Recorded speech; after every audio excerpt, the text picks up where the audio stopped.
この動画は過去動画の再放送です。途中紹介されている別動画は現在アップされていないものもあり、リンク切れしている場合がありますが、ゆっくり再アップしていきますのでお待ちくださいね。それではご覧ください。こんにちは、斉藤直樹です。今日も気まぐれ添削やっていきたいと思います。今日の作品はこちら。すごくね、エフェクトと表情がかっこいいイラストですよね。白玉さんの作品で、タイトルは神戸銀。いつも斉藤直樹さんの講座などで助けてもらっています。私は中学2年生で、イラストレーターが夢で3歳の頃からずっと絵を描いてきたんですけど、最近なんだかうまく描けないような気がしていて、どうしようと悩んでいたので気まぐれ添削に送信しました。添削してほしいポイントは、ポーズを自然に見せたい、雰囲気を出したい、服のシワの部分の影とかはどうやるのかなどです。とのことです。はい、3歳から絵を描いているっていうことでね、すごい。っていうか、うまく描けていないっていう風におっしゃっていますが、全然ね、そんなことないです。僕がね、中学2年生の時の絵を見せてあげたいぐらいですね。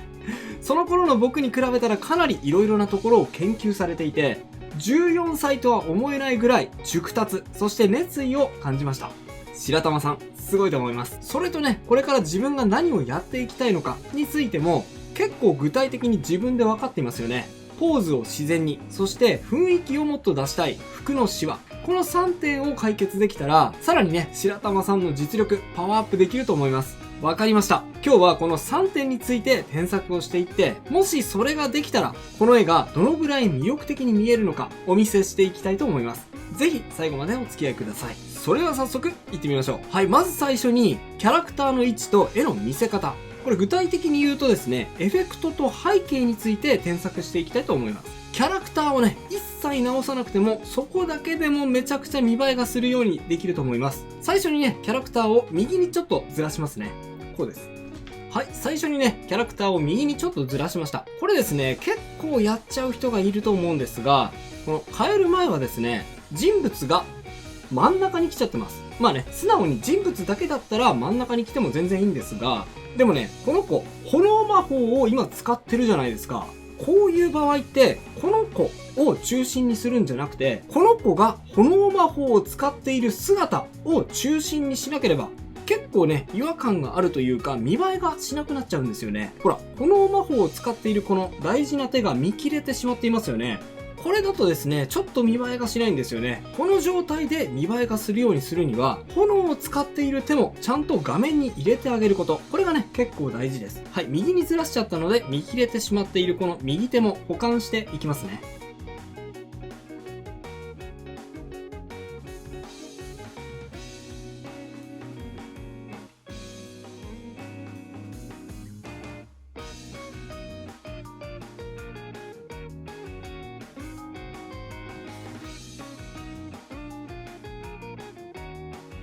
はい、こんな感じ。この手はですね、炎の手前にあるイメージなので、少しね、逆光にして大きめに描いてみました。キャラクター、そして炎、その一番手前に手があるイメージですね。こういう位置関係をイメージして描いています。でね、これまた右にずらしたので、もともと右側にあったこの手、このね、手の一部が見えなくなってしまっていました。意外にね、ここの肌色はアクセントになっていたので、消えるとね、ちょっと寂しいですね。なので消さないように腕を横側ではなくて奥側に持ってきて肌色がもうちょっと見えるようにしていきたいと思います。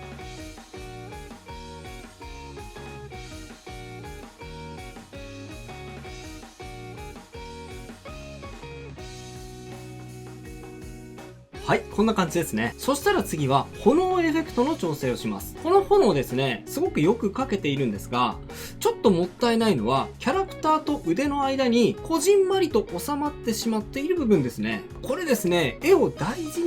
に描かれている人ほど、ついつい新しいモチーフを画面に追加するときには、他の部分、他のモチーフ、例えばね、キャラクターなどと重ねて隠さないように意識してしまうと思うんですが、そうするとですね、絵がちょっとこじんまりとしてしまうことがあるんです。この絵の場合、炎をキャラクターに重ねてしまった方が、多分ダイナミックに動きまで表現できると思いますので、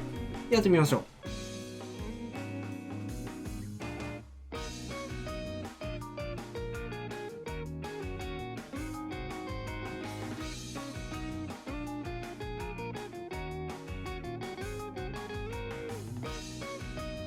ほらほら、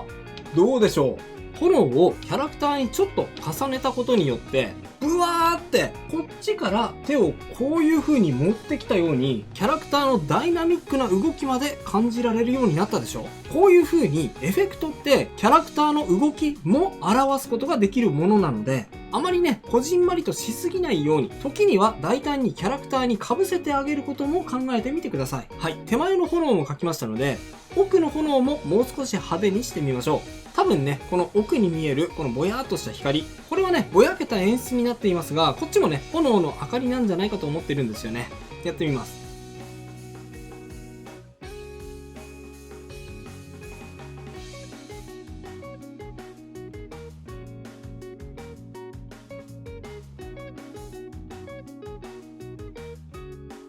はい、奥の光を追加してみました。こうすることによってキャラクターの顔周り、この辺ですね、この辺のシルエットがほらはっきりしますので、よりね絵が引き締まったような感じになりますよね。あとね、これはいつも言っていることなんですが、絵があまりよく見えない色使いというのがあります。なんかですね、ちょっとこじんまりと収まってしまって印象に残らない、そういう色使いをこのイラストやってしまっている部分があるんですよ。はい、いつも動画を見てくださっている人は分かったかもしれません。そうです、四隅の色が同じ色なんですね。ほら、ここも黒、ここも黒、ここも黒、ここも黒。ここはね、若干肌色も含まれているのであれなんですが、大体黒ですよね。これだとですね、なんとなくギュッとこじんまりとした印象になってしまうことが多いんですよ。今エフェクトを追加したので、それだけでもこの問題はこの辺とかね解決した部分がありますが、さらに一工夫加えてみましょう。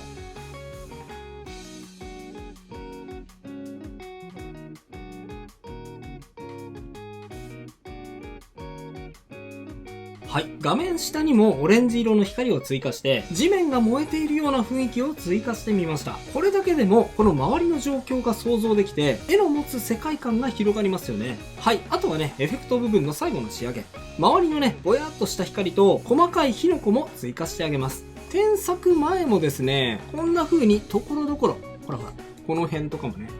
火の粉は描かれているんですが、もうちょっと分かりやすく大げさに描いてあげた方が効果が高いかもしれません。こうです。はい、こんな風にハードライトレイヤーを追加して、そしてですねこの上からちょんちょんちょんちょんとねこう細かい火の粉を描いていくとそれっぽくなっていきますよ。やっていきます。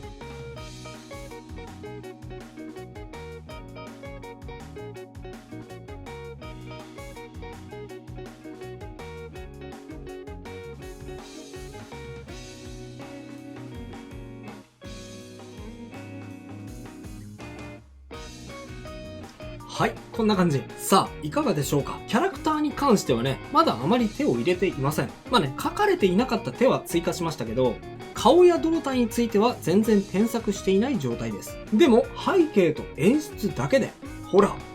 いかがでしょうか。こんなにも見栄えが違ってきてしまいます。はい、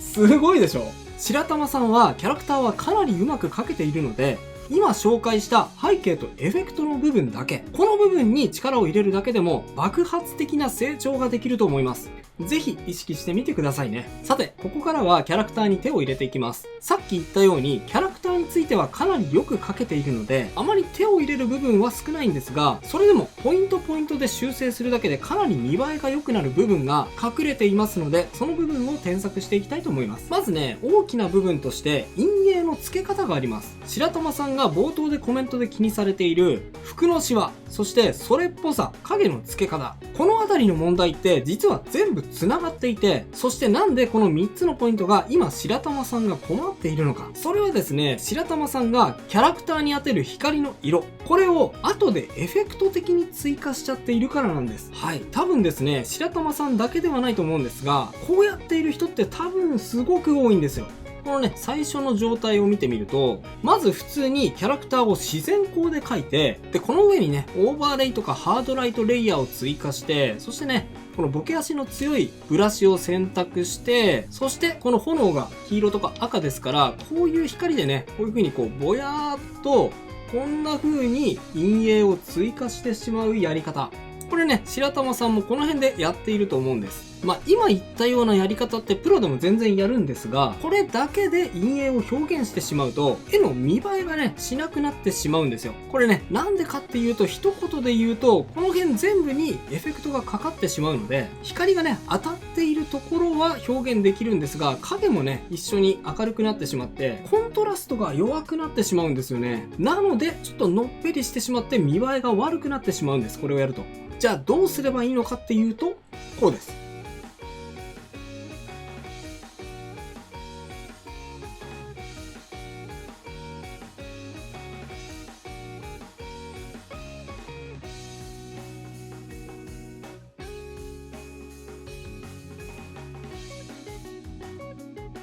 はい。さっきは全体にふわーっとグラデーションをかけてエフェクトを追加しましたが、今ですね、このキャラクターに当たっている光、この色面自体にこんな風に黄色みを持たせて、炎の光がここに当たっているんですよっていう色に全体的にしてしまいます。もうね、グラデーションで上からかける前に、そもそもの色に黄色みを混ぜてしまうんですよ。で、全体的に光を当てたので、ちょっとね、のっぺりするじゃないですか。これだけだと。なので、ところどころ削ってあげます。はい、削っていきますよ。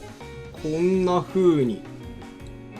こんな風に。はい、こんな風に。ここもですね、こんな風に、こんな風に、そしてここも、はい、こんな風に削っていきます。はい。そうすると、ほら、削った部分が自然に影になって服のシワになるんです。はい。こんな感じです。ね、全部繋がってるんですよ。他の部分もね、同じように調整してみますね。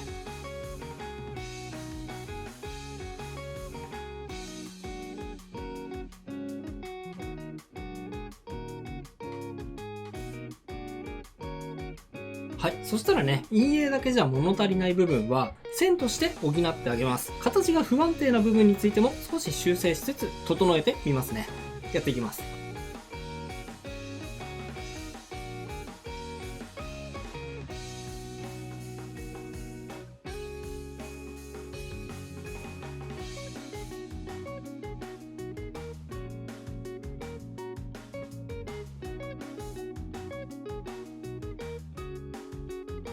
はい、こんな感じ。また、奥の服の部分にも、後ろから当たる光を追加してあげると、さらに空間の広がりが感じられていいと思います。こうです。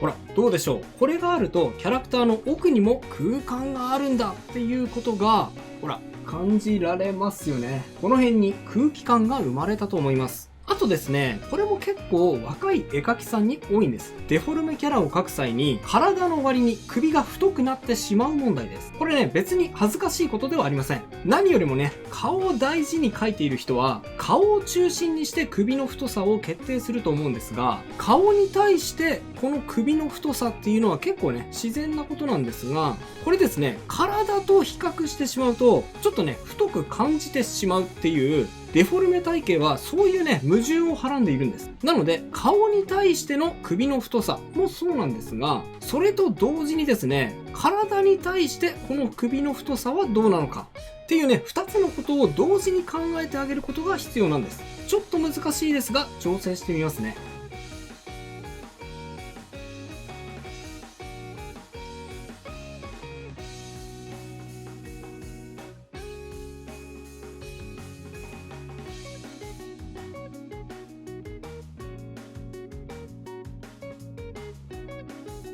はい。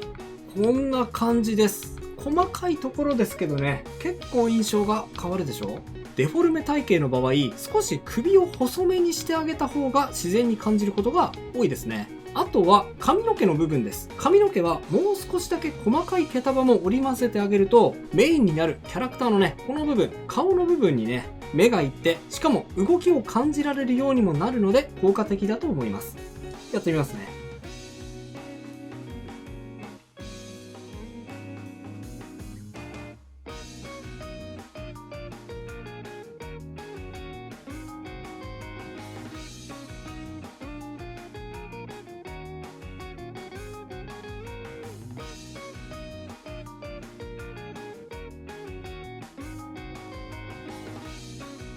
はい、こんな感じです。これだけでね、かなり見栄えがアップするでしょ。髪の毛のね、毛束だけですごく動きが出て、ここにね、目が引きつけられる感じがアップするのがお分かりいただけると思います。で、ここからは最後の仕上げです。この子は目のハイライトがかなり抑え気味なので、おそらく白玉さんはあまり快活じゃないタイプ、陰キャタイプを想定してこの子を描いたと思います。そういうキャラに対してね、例えば、こんな風に、大げさですけどね、こんな風に、はい、ちょっとね、ギャグっぽいですけど、大きめで明るいハイライトを入れてしまうと、ほら、なんかもうね、キャラクター性に合わない、元気で明るい、キラキラした目になってしまって、ちょっとね、違和感があるんですが、こうならないようにね、陰キャなりのハイライトの入れ方っていうのがあって、これを意識するとですね、陰キャでも引きつけられる目を描くことができるんですよ。やってみますね。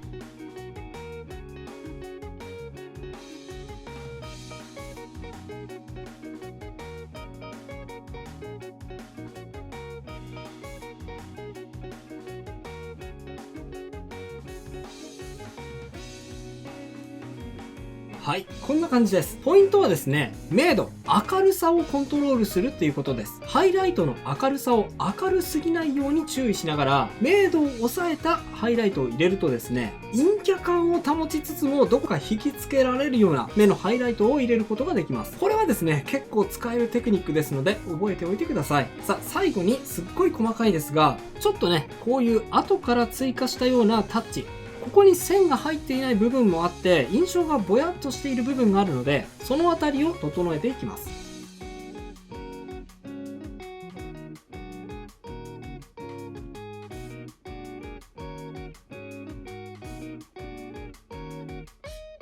はい、今回の添削は以上となります。並べて比較していってみましょう。はい、右がビフォー、左がアフターです。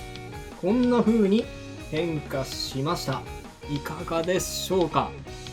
添削を見ている間はね、そんなに細かい変更点でこんなに印象が変わるとは思ってなかったと思うんですが、ほら、最終的に見比べてみるとかなり見栄えが違っているのがお分かりいただけると思います。はい、じゃあ最初から見ていきましょう。最初はですね、エフェクトと背景の添削でした。特に大きなポイントとしては、キャラクターが中心なのではなくて、炎魔法を使っているキャラクターが中心なんだという考え方です。そう考えて構図を考えてみると、今よりも見栄えがする構図が自然と考えられるようになります。それとエフェクトをあえてキャラクターに重ねることでもダイナミックに、そして動きを感じられる絵にすることができる。このことも大事なので押さえておいてくださいね。そして次にキャラクター部分。白玉さんはキャラはうまく描けていますが、細かい部分に注意することでもっとうまく魅力的に絵を仕上げることができるようになると思います。特に首の太さ、そして髪の毛の色面分け、ここを特に意識してみてください。それだけでも周りの人たちが見てびっくりしてしまうぐらい